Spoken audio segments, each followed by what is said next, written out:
Eto, pag-usapan natin itong kay Torre, grabe talagang, binaboy na ni Torre itong ano, 'tong pagiging PNP chief niya.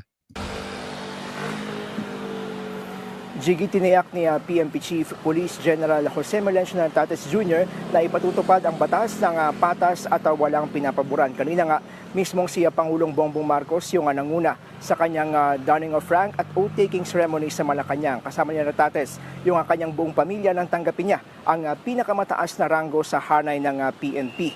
Nagpaabot din ng pagbati kay Nartates ang palasyo para sa kanyang promotion. Narito ang pahayag ni Palace Press Officer Undersecretary Claire Castro.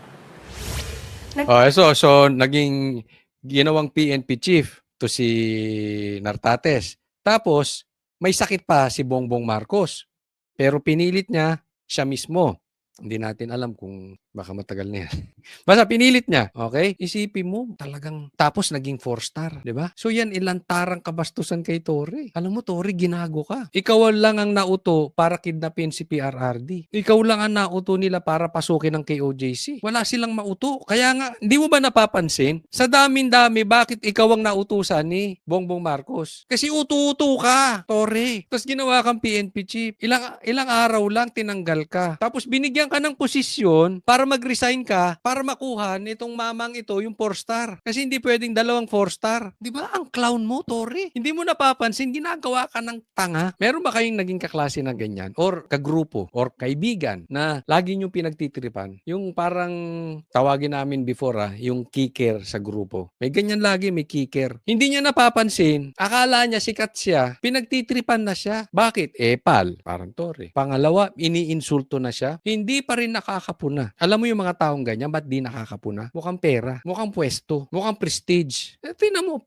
ginago ka na, Torre. At ang masama nito, dalawa kayo ni Bongbong Marcos. Parang binaboy nyo yung posisyong PNP chief. Nilaro nyo ng nilaro. Paabot ng pagbati at suporta ang Pangulo kay General Nartates para sa kanyang husay sa pamumuno sa hanay ng kapulisan. Kinilala rin ng Pangulo ang mga mahalagang papel ng ginampanan ng kapulisan sa pagpapanatili ng kaayusan at seguridad sa bansa.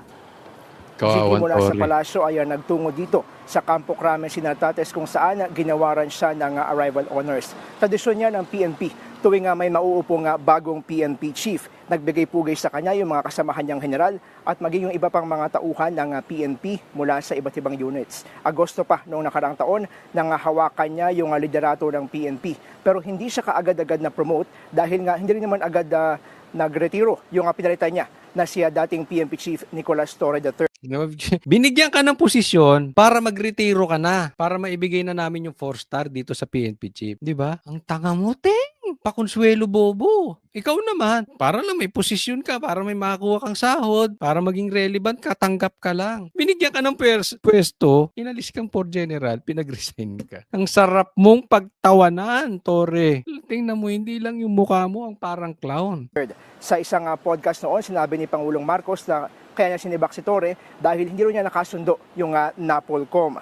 Ngayong hawak na ni General Nartates yung kanyang pinakinaasam na 4 na estrelya, siya na ay full-fledged yung pagiging 32nd PNP chief.